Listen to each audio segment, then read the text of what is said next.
In 1985, the Broadwater Farm estate in Tottenham, North London, witnessed one of the worst nights of civil unrest anywhere on mainland Britain.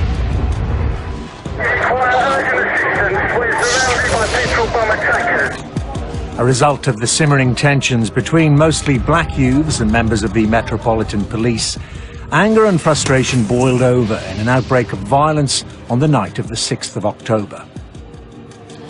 The level of violence on both sides, it has to be accepted, was extreme. The brutality of that night led to the horrific murder of a policeman called PC Blakelock. You don't expect to go to work with a fella and come home without him. And resulted in one of the most infamous police investigations in British history. Despite the guilty verdicts, a new forensic technique would blow the case apart and reveal a terrible miscarriage of justice. It's a mystery that spans 3 decades, but are police any closer to finally solving the crime? I'm Dermot Murnaghan, and the events surrounding the 1985 Broadwater Farm riots and the death of PC Keith Blakelock are crimes that shook Britain.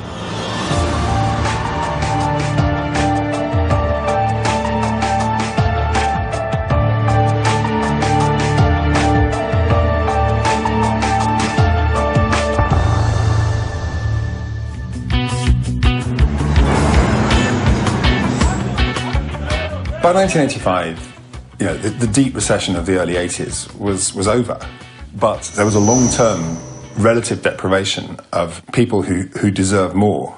Thatcher induced austerity and high youth in unemployment with young black youth.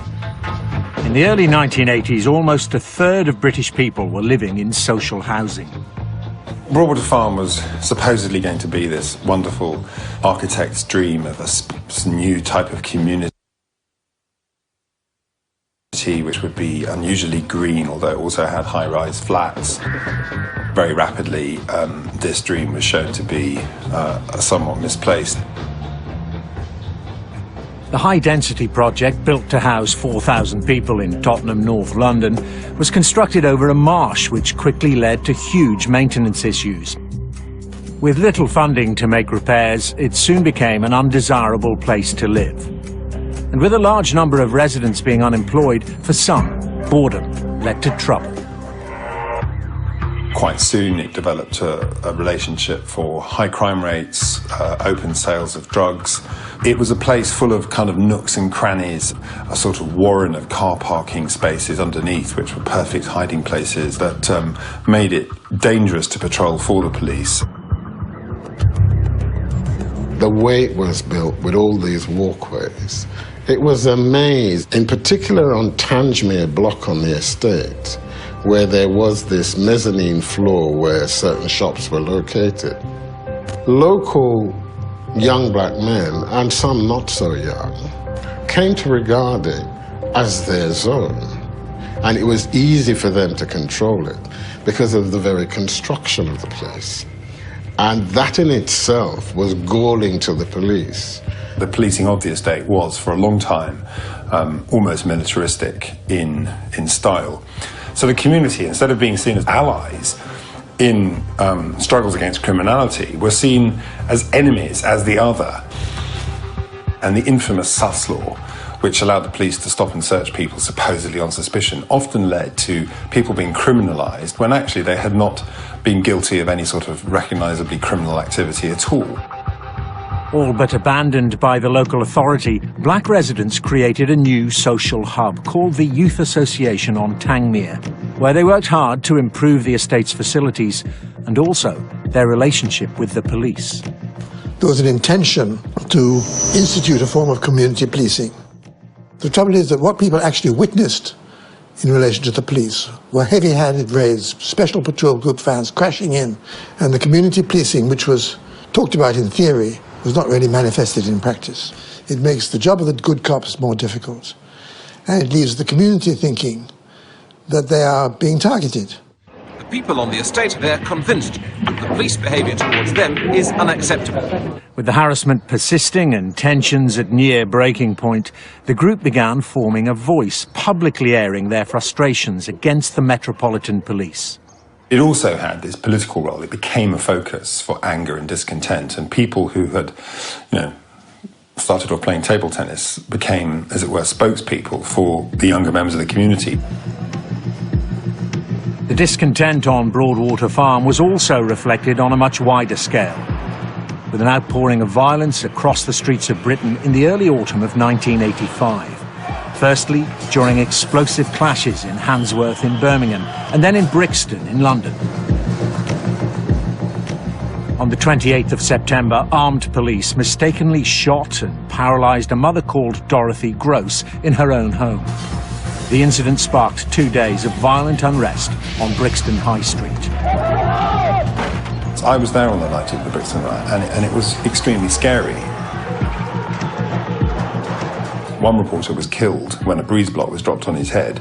Another was slashed from ear to jawbone by somebody with a very large knife. It was a very, very tense and hostile atmosphere.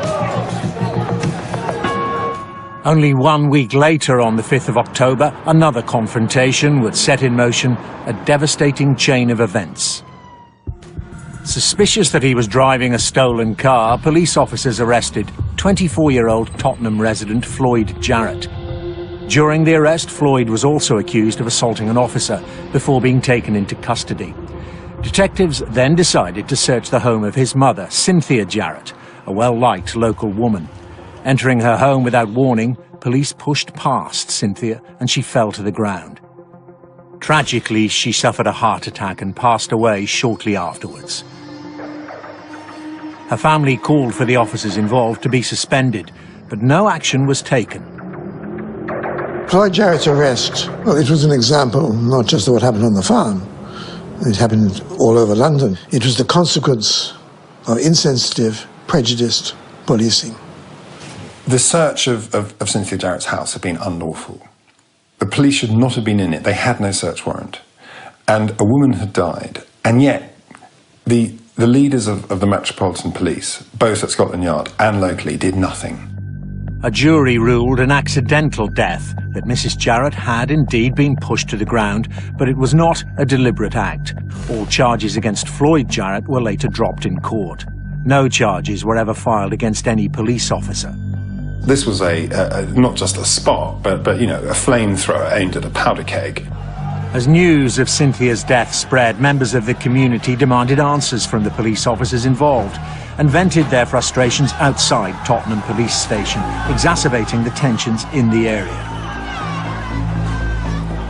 The Jarrett family inside the station asked for calm, but with no answers from the police, demonstrators dispersed, with some heading back to the Youth Association on the estate to discuss what to do next. With such hostility in the air, the police's attention was firmly on Broadwater Farm. A colleague and myself were sent down to Broadwater Farm on that Sunday afternoon in case there was going to be any trouble, and things initially appeared to have died down. We couldn't see any sort of protests. There didn't seem to be too many people milling around. Shortly before 7 p.m. on the 6th of October, demanding that more should be done, various members left the Youth Association on Tangmere to revisit Tottenham Police Station. Crucially, at the same time, 3 riot vans full of police made their way onto Broadwater Farm, at the entrance on Adams Road, where they came face to face with a number of angry demonstrators making their way out of the estate. We were just about to actually leave when suddenly all hell broke loose. Next, on crimes that shook Britain. You put out for urgent assistance. Your life is in imminent danger.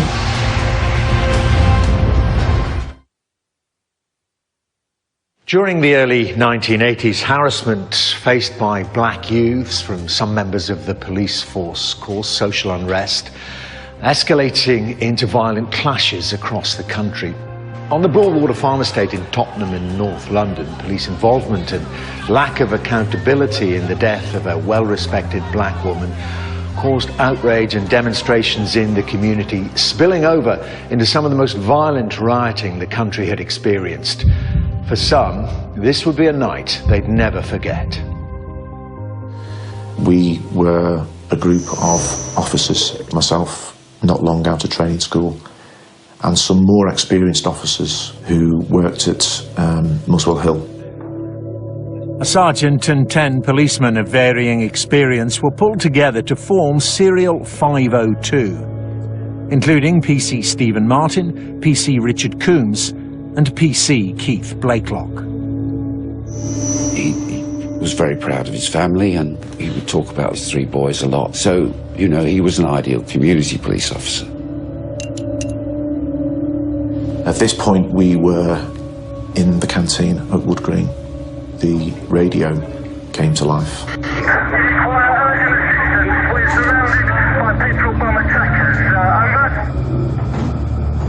An urgent assistance call is the ultimate. If you put out for urgent assistance, your life is in imminent danger.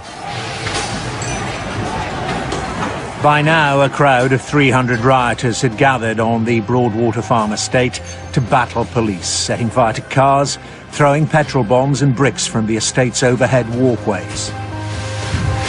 We could see the flames from what appeared to be burning vehicles, and in the light of the flames, what can only be described as a sort of a scene of raining missiles, stones, bits of wood, anything that anyone could get their hands on, was actually flying through the air and smashing against the police shields.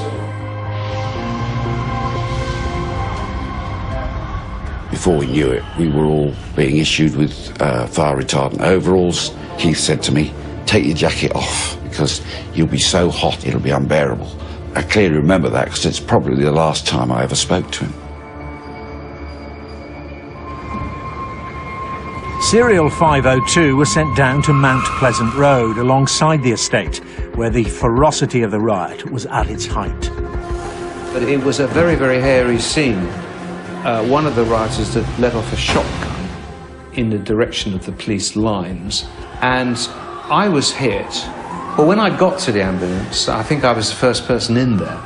But within probably only a few minutes, I looked around and the ambulance had practically filled up with quite seriously injured policemen. Despite the police seemingly under pressure from rioters, the members of Serial 502 were ordered to take up a new position at a different entrance of the farm, on the junction of Gloucester Road and the Avenue. And it was like night and day, because there was nothing going on, it seemed quiet, it seemed a different world. There didn't appear to be anybody around, and I got the feeling that we were sent there because we were home beat officers. We weren't the makeup of a normal police riot patrol, if you like. I think, to be honest, at this point, I probably became a little bit more relaxed. We stood on the corner for quite some considerable time, waiting for somebody to tell us what to do. People were leaving the farm, not coming onto it. I remember a chap saying, "Good luck, mate," and he was carrying a little girl who was about the same age as my daughter. And I thought then, you know, you're having to leave your home. I think it's you that needs the luck and not me. Serial 502 were made aware of a fire in one of the shops on the mezzanine level of the Tangmere block. The fire had the potential to spread into the residential flats above, so the fire brigade were left with no option but to extinguish the blaze. It was decided that Serial 502 would accompany the firemen onto the deck level and then make sure they got back out safely. And I remember thinking that we needed to get in there and out again quick, because if word got to other parts of the farm that we were there, there's no doubt that they would come looking for us. We went into the underground car park and we came to a staircase. The staircase was very dark and very enclosed. PC Keith Blakelock was told to stay back and guard the stairwell. All I remember seeing was a hole, a big opening in the middle of the deck so as that you could see down to the underground car park. And as we waited, I could see for the first time people milling about. I hadn't seen this all the time that we were there, and there was more and more and more people.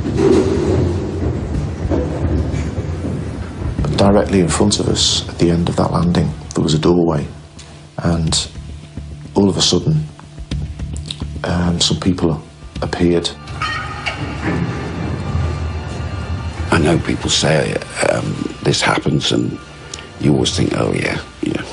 But actually the hair on the back of my neck did stand up, because I could see them in front of me. And I knew we were in a bad situation. It's so distinctive, and I remember it so well, because one was wearing a nice hockey mask. So did the sergeant in charge, stood forward, and he said, look, we're just here to protect the farm, and as soon as they put the fire out, we'll be leaving. And there was almost a slight pause.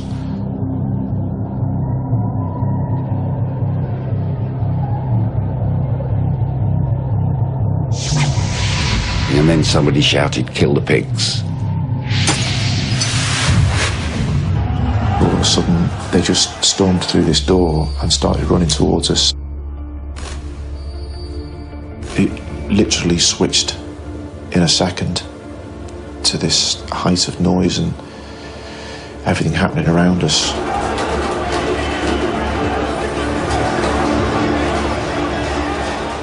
Serial 502 were given orders to retreat back down the stairs. Keith went ahead of the group to escort out the fire brigade. So we had to get back down the stairs without tripping over, because we knew if one of us went down, they'd be right on top of us. There was still this horrendous noise, bricks landing on your head, on your helmet, your visor being smashed. They were pulling on the front of the shields, and there were blades. There was machetes coming over the front of the shields, and they were just hacking and hacking. And I just thought, how on earth are we going to get out of here? Because we're completely outnumbered. You know, there was 12 of us. I was absolutely petrified. I know that there's people at the bottom of the stairs waiting for us. And then we were caught between the bottom of the stairs and the people who'd flooded through and had come to intercept us. It was at this point we started to get split. And it was a kind of a fight for survival now.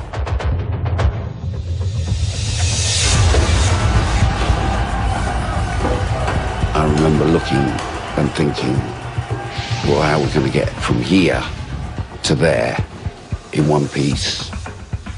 And I decided I didn't really have the answer. Serial 502 were forced to battle their way out into the open, hoping to find reinforcements. But sadly, there were none. Instead, to their horror, they could see one of their own men under attack. I could see that there was a large crowd gathered around something, and they were just lifting their arms up and down and up and down. I think I kind of knew what was happening. It was clear that it was a police officer because of the riot helmet.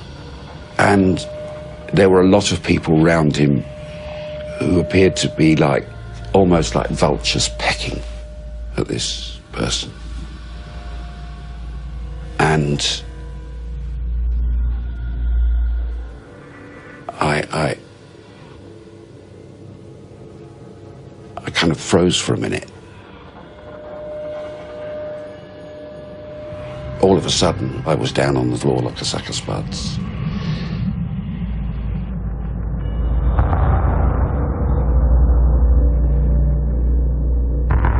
PC Richard Coombs had been slashed across the face with a machete and now also found himself under attack from the rioters.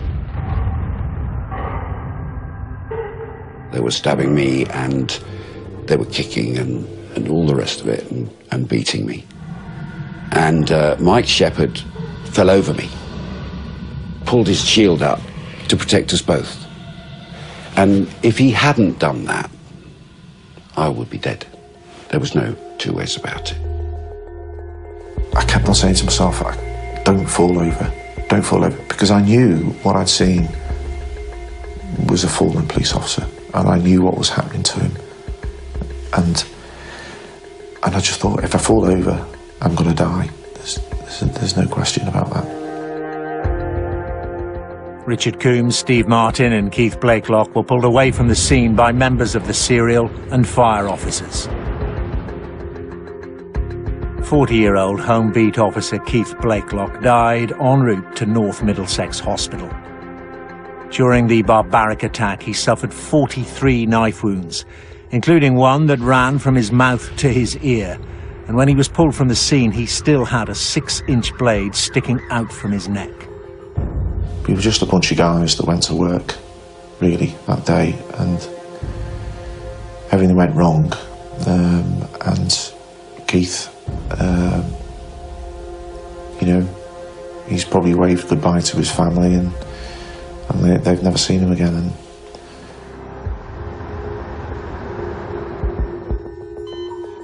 I woke up in hospital with a chap standing over me, stitching the side of my face. I had a cut from here, which went right the way down the side of my face to under here, and stab wounds under my neck here. The chief superintendent came up to see me and see how I was doing. And he said, I'm off to see Keith's wife. And I said, oh, has Keith been injured? And he said, I'm afraid he got killed.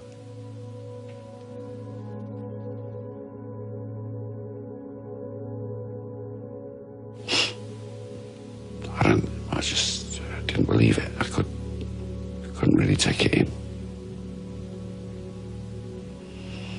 However dangerous the job is, and it is dangerous at times, you don't expect to go to work with a fella and come home without him.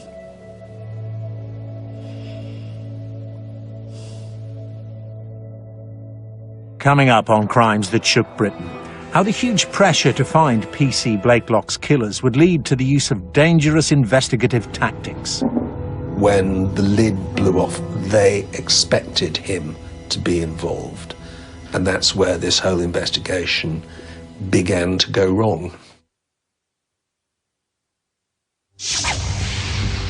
On the night of the 6th of October 1985, violent clashes broke out on the Broadwater Farm estate in Tottenham in North London after years of tension finally boiled over. At roughly 10:15 that evening, 40-year-old father of three, PC Keith Blakelock, was ambushed and hacked to death by a number of rioters armed with machetes and knives. He received 43 different stab wounds and was the first police officer to lose his life in a riot since 1833. You wouldn't do that to an animal, let alone a human being. And that human being was lying there begging you for his life. During the conflict, almost 250 policemen were injured. The Metropolitan Police took control of Broadwater Farm at 4 a.m. on October the 7th. Police occupied the estate for 2 months after the disturbances, using police dogs, helicopters and surveillance equipment. A major investigation was launched, led by Detective Chief Superintendent Graham Melvin and Detective Inspector Maxwell Dingle. It was, of course, a crime scene, but they let the council in very quickly the next morning to clear away the enormous amount of debris. The desire seemed to be to just sort of get the place back to some semblance of normality as fast as possible. All the opportunities for a forensic investigation were effectively destroyed. So fingerprints gone, weapons gone, all the kind of forensic material, which is, you know, the ground rock of any true investigation, they allowed that to disappear. With all physical evidence destroyed, investigators had to go back to basics and set about gathering information from thousands of residents living in and around the estate. Between the 10th of October 1985 and May 1986, the police raided 271 houses and arrested 362 people. How are they going to get the information that might lead to successful convictions? Melvin, who was under enormous pressure, getting twice daily phone calls from the commissioner, he did the only thing he knew how to do, which was to arrest as many people as possible. And so what you have is this snowball effect. Someone is arrested, names another. That other is arrested, coerced into naming somebody else. And then out of that massive confessional material, the police make a selection as to who they think should be charged. And the result was a picture that was completely misleading. In 1984, a year before the riots, the Police and Criminal Evidence Act, known as PACE, had been passed, which introduced safeguards, supposedly making it much more difficult for the police to use oppressive tactics to obtain confessions. But it was still only being trialled at the time of this investigation. There was great concern that vulnerable people could be coerced into making confessions that were not true. Their investigation began with the arrest, detention, and questioning of a young boy with learning difficulties. And this young kid was kept in custody without access to a solicitor and eventually named someone, Mark Pennant. Mark Pennant was then subjected to the same thing, named another young man, which was Jason Hill. Jason Hill had been 13 when he was arrested. He was held for 3 days without access to his parents, who had no idea where he was. He was naked, except for a pair of old underpants and a blanket, and he'd thrown up, and the blanket was stained with his own vomit. That's the circumstances under which he confessed, in the most fantastical, lurid terms, to the murder of Keith Blakelock. Detectives charged 3 juveniles with the murder of Keith Blakelock: 14-year-old Mark Lambie, 15-year-old Mark Pennant, and 13-year-old Jason Hill. But given the horrendous nature of the injuries that PC Keith Blakelock endured during the ferocious attack, investigators were determined to identify the remaining perpetrators and, more importantly, a ringleader. The police strategy was a very simple one. They had, from the first day, a theory about who had been involved, and they were not prepared to look at evidence which pointed in another direction. The one name that everyone was fed was Winston Silcott. Winston Silcott was in his late 20s and a resident on Broadwater Farm. He ran the greengrocer store located on the deck of Tangmere Block and was a member of the Youth Association. He was a very prominent activist on the Broadwater Farm estate. They believed that he was the spider at the centre of the web. And so when the lid blew off, they expected him to be involved. And that's where this whole investigation began to go wrong. Winston Silcott was on bail for another murder, having been accused of stabbing a local gang member. To avoid further trouble, Winston claimed he stayed away from the rioting and spent the night at a friend's flat on the estate. But during witness interviews, a number of people said that Winston was indeed at the scene of the murder. People can't agree on what he was wearing, what he looked like, just physical descriptions of him. He was a massive guy. If he'd been there, he would have been unmissable. But many of the witnesses that I spoke to, and all of the material that I looked at, suggested that he was simply not present. There's no forensic evidence. There are shoe prints at the scene that don't match Silcott. There's no blood on any of his clothing. There's no evidence that Silcott was involved in this murder. Despite this lack of corroboration, police continued to pursue Winston Silcott as a prime suspect, and it was during his 5th and final custody interview that police claimed to have heard the confession they needed to send him to trial.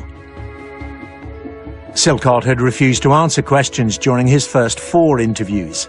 During the 5th, When told there were witness statements claiming he had struck PC Blakelock with a machete or something similar, the written notes recorded him saying, "Those kids will never go to court. You wait and see. No one else will talk to you. You can't keep me away from them." Silcott denied ever having said these words. Like a bygone age when police could just manufacture a version of an interview, where you had no way of ascertaining its accuracy. On the 12th of October 1985, the Metropolitan Police arrested 26-year-old Winston Silcott for the murder of PC Blakelock. In the months that followed, two other young men also found themselves charged with his murder, 18-year-old Mark Braithwaite and 19-year-old Engin Raghip. After a series of police interviews, Raghip confessed to being at the scene of the murder and holding a broomstick, whilst Mark Braithwaite admitted to using an iron bar to hit a policeman, but denied attacking Keith Blakelock. The confessions of Raghip and Braithwaite did not amount to full-blown confessions of murder. They had been sort of on the fringes of the group. They never said, yes, we stabbed him or anything like that. The run-up to the trial was quite extraordinary because day after day after day, the tabloids reproduced a horrendous photograph of Silcott, and he became the beast of Broadwater Farm. He was utterly vilified. The trial of the men charged with murdering PC Keith Blakelock began at the Old Bailey in January 1987. The cases rested purely on the veracity of confessions. At the halfway point in the trial, the cases against the three youths were dismissed, with the judge expressing concerns over the oppressive nature in which their interviews had been conducted. It is a totally unacceptable way of conducting an investigation, particularly when you've got young teenagers involved, alone, stripped of your clothing, stripped of your dignity, and no access to your parents, no access to a lawyer. And you're being badgered by experienced officers. Some people think, oh, I would never make an admission of something I've never done. All I can say to such people is you've never been in that situation. We were confident in some ways that the weight of the prosecution case was weak. It relied entirely on an ambiguous confession and upon the word of a number of frightened young kids. And we simply did not believe that if a jury examined that material fairly, that they would necessarily convict. Although I have to say that all of us were pessimistic in the light of a tidal wave of prejudicial material in the press. It's clear the jury were a bit uneasy because they took 3 days to make their minds up, and of course the longer they were out, the more the tension mounted and no one knew what they would do. On the 19th of March 1987, Winston Silcott, Mark Braithwaite and Engin Raghip, who would be known as the Tottenham Three, were found guilty of the murder of PC Keith Blakelock. The judge described Silcott as a vicious and evil man and sentenced him to 30 years in jail. Braithwaite and Raghip were both given only 8 years each, despite being found guilty of murder. There was public rejoicing because of the tabloid pressure and because this was a terrible killing of a police officer just doing his job, doing it courageously. I can remember going to the high security cells, seeing a man who was just utterly broken, and he knew that he had not been involved. And he saw that there was no justice for him in his case.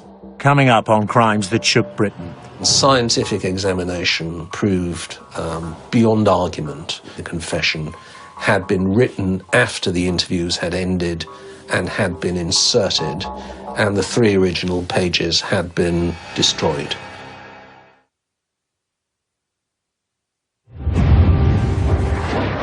The events surrounding the night of October the 6th, 1985, and the subsequent trial of the Tottenham Three had stunned the nation and rocked the Metropolitan Police. And despite the enormous fallout from the events, the government refused calls for an official inquiry. So Bernie Grant, Britain's first black MP, approached Lord Gifford to chair a public inquiry. The Metropolitan Police refused to participate. We felt that it was important that after such a chain of events, which had caused so much suffering on many sides, that you couldn't just gloss over it and try to move on. Along with exploring the motives behind the tragic events, the report also reviewed the guilty convictions of the Tottenham Three and the fact that no actual evidence, apart from a so-called confession, had been put forward.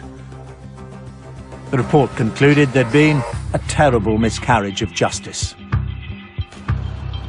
4 years after the trial of the Tottenham Three, Winston Silcott's lawyers considered lodging an appeal. Initially, we were pessimistic about the prospects of an appeal, not least because it was very difficult to talk publicly about Silcott's case. Such was the attitude of hostility amongst the population generally. In the late 1980s, an innovative forensic technique known as electrostatic document analysis, or ESDA, was transforming the British criminal justice system by exposing the fabrication of police interrogation records in a number of high-profile criminal cases. The test was able to show if pages of Silcott's so-called confessional interview had been removed or replaced. And scientific examination of that proved beyond argument that 2 or 3 sheets of paper containing what was said to be the confession had been written after the interviews had ended and had been inserted, and the 3 original pages had been destroyed. On the 25th of November 1991, the Court of Appeal made an unprecedented apology to the 3 men convicted of PC Blakelock's murder and overturned their convictions. Raghip and Braithwaite were released after 8 years in prison. Silcott remained in jail to finish his sentence for the previous murder conviction. It has echoes for me with the Birmingham 6 and the Guildford 4 cases, both of which I was involved in, where there is so much hysteria, so much hatred, so much of a desire to convict somebody for the awful thing which has happened, that the normal rules get bypassed.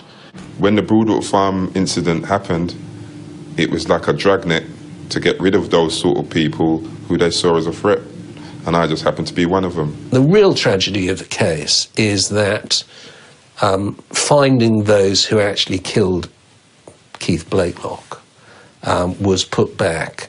That's one of the real injustices of the case. In 1992, the Metropolitan Police launched a second murder investigation, controversially offering immunity to those who admitted to being at the scene. 2 new witnesses came forward. Knowing they couldn't be prosecuted, they admitted to kicking PC Keith Blakelock, with one also removing his helmet. But now they also claimed to know who had attacked Keith with a weapon, naming a young man called Nicky Jacobs. Back in 1985, Nicky Jacobs was aged 16. He was openly caught on camera throwing missiles at the police. And he was, on the evidence, quite rightly convicted of a fray. But the question is, was he guilty of murder? In 1988, whilst he was serving his sentence for a fray, a piece of paper was found during a search of Nicky Jacobs' cell, on which was written a rap poem.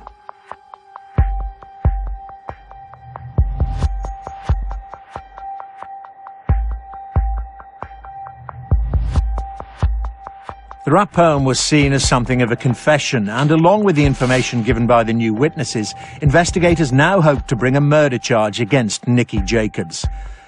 But on the 20th of June 1994, having reviewed the evidence, the CPS made the decision that the witnesses could not be deemed credible enough to secure a conviction. The following day, the detectives who'd led the first investigation, Graham Melvin and Maxwell Dingle, went on trial for perjury at the Old Bailey.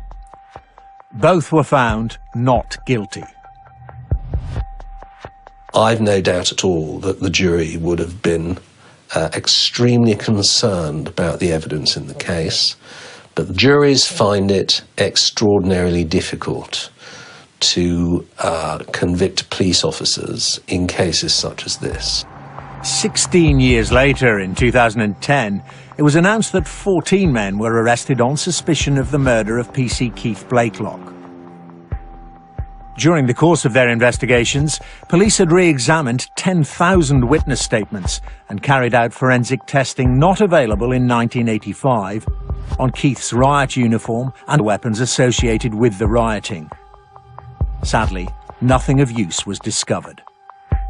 In 2011, all but one of the 14 men arrested were eliminated from police inquiries due to insufficient evidence. One person, however, remained charged with murder, 44-year-old Nicky Jacobs. He's then charged with murder on evidence which the police had for some considerable period of time and had decided not to charge him. The prosecution again put forward the accounts given by the two witnesses, along with a third who had since come forward, all who claimed to have seen Nicky Jacobs at the scene using a weapon. However, it was revealed during the trial that all three had been given financial incentives by the Metropolitan Police.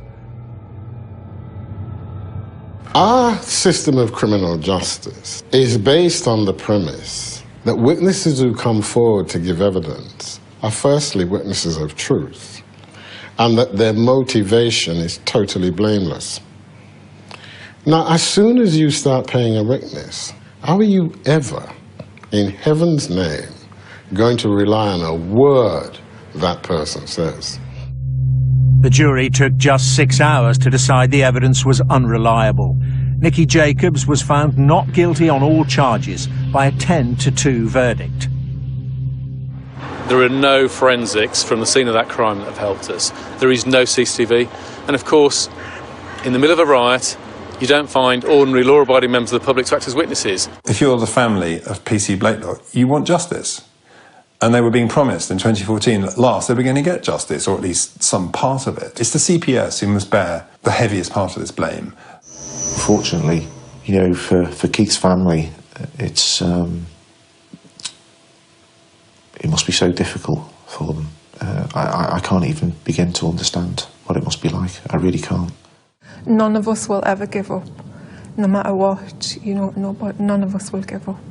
The investigation into the death of PC Keith Blakelock is one of the longest in the Metropolitan Police's history, yet those responsible for his murder have never been brought to justice. What the case did highlight, though, was the need for reforms in the way police carry out their inquiries, and as recommended in Lord Gifford's 1986 report, some landmark changes have since come into force. When the 1984 Police and Criminal Evidence Act came to bite, that kind of misconduct and corruption now has to be consigned to the dustbin of history. For those that were part of Serial 502, the events of the 6th of October 1985 will never be forgotten. And I know they're still investigating and still looking and still trying to find more evidence and things, but as time goes on, it becomes more difficult. Everybody on the serial has their own story and of how it affected them, and it took a long time for me to realise that actually it's not going to go away. You fight it for a while, but you can't forget about something like that.